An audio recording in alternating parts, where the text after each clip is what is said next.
지난주 아침에 출근을 하는데 갑자기 차창 밖을 보게 됐어요. 카페 하나가 시야에 들어오는데 참 아늑하다는 느낌이 들었어요. 백열등이 켜져 있고 지나쳤다가 수행기사에게 차 돌려요 그랬더니 예 그러다 차 돌리시라고 아까 그 카페 거기로 들어갑시다 했어요. 들어갔더니 주인 아저씨 한 분이 계세요. 우리 부부가 같이 하시는데 굉장히 안에 분위기가 쿨하더라고요. 그러다가 이렇게 쭉 보는데 작품 전시를 하고 있는 거예요. 미술 작품. 한 번 딱 돌았다가 다시 한 번 가는데 처음에 있던 것이 눈에 들어옵니다. 우리 1층에 엘리베이터 바로 옆에 그 창 쪽으로 보셨나요? 내 마음속에 삐삐. 그걸 보는 순간 웃음이 막 나오는 거예요. 마음이 즐거워지고. 그래서 이 작품을 우리 직원들이 보면서 웃으면 얼마나 좋을까 그 생각이 들더라고요. 그래서 들어와서 실장에게 총무과장님한테 전화를 해서 직접 한번 가서 보시고 교육감 판단과는 별개로 서로 판단해서 마음에 드시면 나 갖다 진열해 놓으시라고 전화를 하고 있습니다. 근데 총무과장님 반응은 교육감 반응보다 더 좋았다 그래요. 그래서 거기 갖다 놨거든요. 그거 보셨나요? 네, 어제도 보고 오늘 아침에도 보고 마관량 삐삐 다 아시잖아요. 그 아이를 보는 순간 웃음이 나오는 거죠. 그 전에 있던 아이는 누구였죠? 제목이 향수였거든요. 폴란드에서 전라북도로 유학 온 여학생이었어요. 어느 교수가 지나가다가 강의실 다 비어있는데 여학생 한 명이 뭔가 홀떡홀 생각하면서 창밖을 보더라는 거예요. 그래서 다가가서 물어봤대요.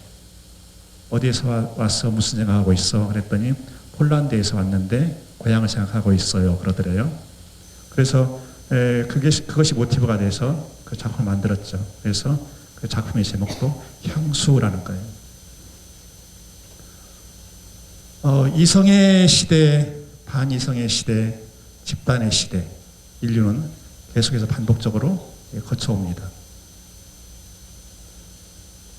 2014년 4월 16일 그 참상을 저는 이 시대 교육감으로서 도저히 볼 수가 없어서 그 당시에 언론이 만들어가는 집단주의 행태를 볼 수가 없어서 그 분노감에 차서 그런 표현을 썼습니다. 2014년 4월 16일은 대한민국이 국가이성을 상실한 날이다. 국가이성, 헌법학에서 쓰는 용어입니다. 때로는 이성의 시대와 반이성의 시대, 집단의 시대가 섞여서 돌아가기도 합니다. 독일에서 1765년에서 1785년까지 20년 이걸 가리켜서 독일 문학계의 제니 페리오드, 영어로는 지니어스 피리어드, 천재 시대라고 합니다. 이때 독일에서 천재적인 작가들이 쏟아져 나온 겁니다. 잘 아시는 요한 볼프강 폰 게테, 프리드리히 슐러, 프리드리히 막스밀리안 클링어 이런 쟁쟁한 천재 작가들이 튀어나오기 시작했어요. 감당할 수 없을 정도로 나온 겁니다. 그때 클링어라는 작가, 이 작가가 희극을 한 편 썼는데 그 제목이 슈톰 운트 드랑이라고. 슈톰은 아시겠죠? 영어로는 스톰이에요. 드랑은 그 뜻이 격동이라는 뜻인데, 그러니까 폭풍과 격동이라는 뜻인데 이상하게 영어권에서는 이 번역을 스톰 앤 스트레스 이렇게 번역을 했어요. 일본 사람들은 이 단어를 십부도또, 질풍노도라고 번역을 했어요. 한국 사람들 오해를 하고 있죠? 우리가 만든 용어인 것처럼. 그런데 잘 아시는 것처럼 노도는 성난 파도입니다. 그런데 드랑에는 그런 뜻이 없어요. 아마도 내가 생각하기에 이 드랑에 가장 근접하는 영어 단어는 스트레스가 아니고 임펄스예요. 격동이에요.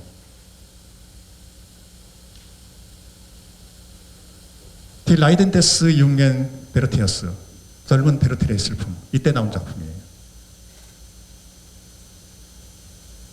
천재의 시대 20년. 그때가 바로 슈터문트 드랑이었어요. 그 시대를 살아갔던 괴테가 이런 말을 했습니다.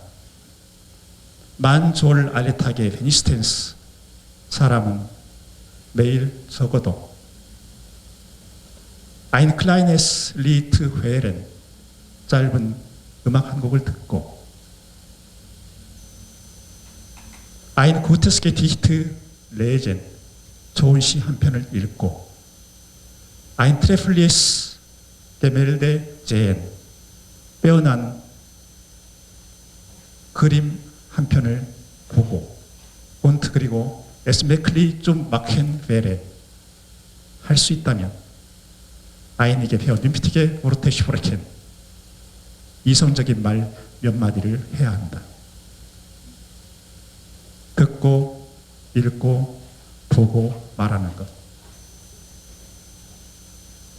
이성적인 인간에게 이성적으로 살라는 말이에요. 타자의 생각을 내 생각의 것처럼 착각하지 말고 살라는 거예요.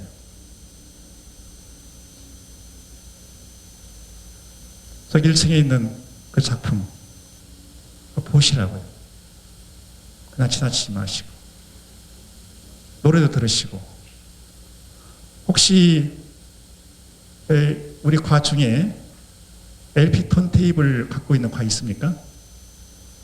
그걸 가지고 이렇게 LP로 틀어주는 그런 과 있나요? 하나도 없어요? 총무과장님 그거 하나씩 해주면 안 돼요? 응? 아니 그걸 해놓고서 한 사람이 하나씩만 구해와도 금방 쌓이잖아요. 디지털화 되어 있는 세계에서 좀 더 천천히 여유 있게 가는 그런 여유가 필요하지 않겠냐 하는 거예요.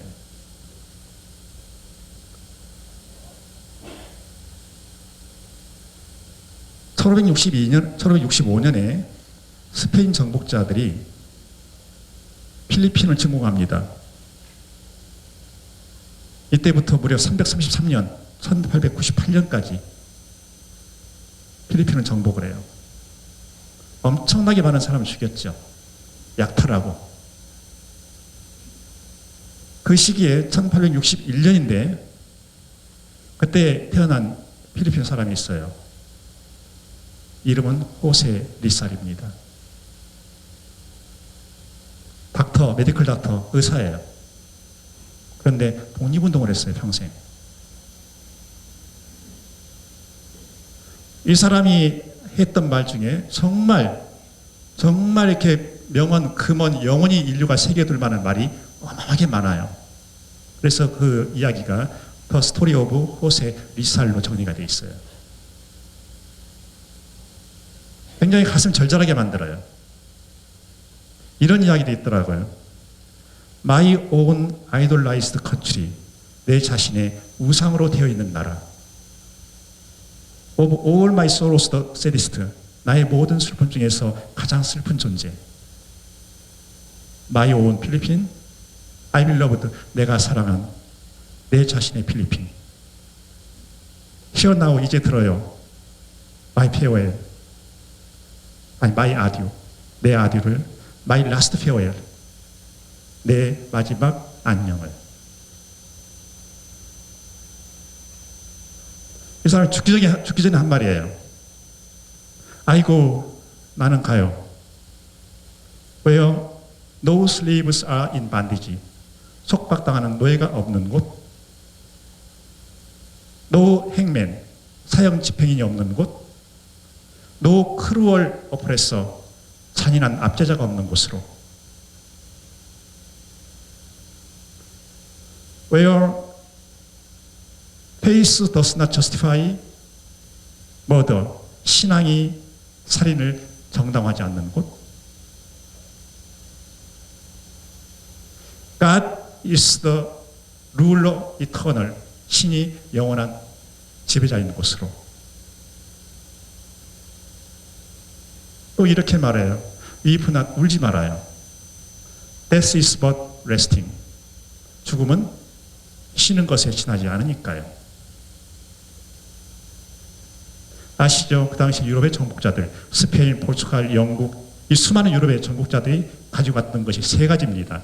하나는 신앙, 하나는 무기, 총이죠. 또 하나는 바이러스였어요. 똑같았어요. 호세 리살이 이걸 본 거예요. Faith does not justify murder. 신앙이 살인을 정당화하지 않는 것.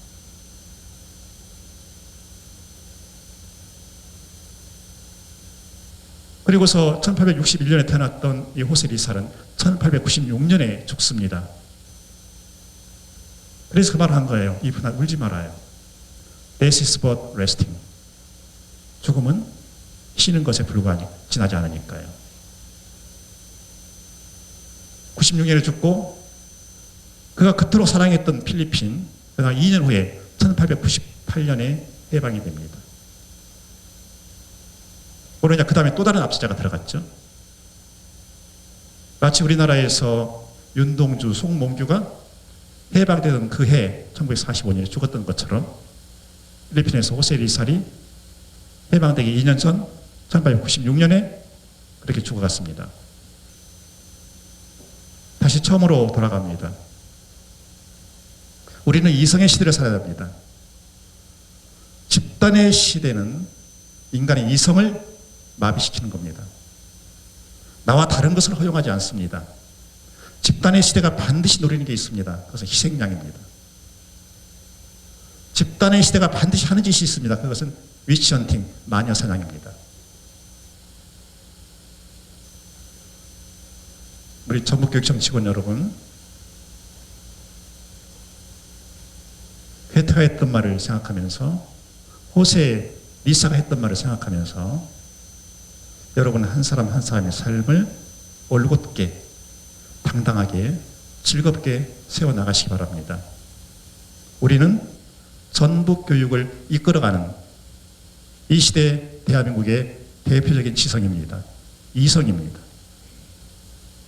우리 모두 건강을 위해서 서로 배려하는 마음 이전보다 더 많이 가져주시길 바랍니다. 고맙습니다.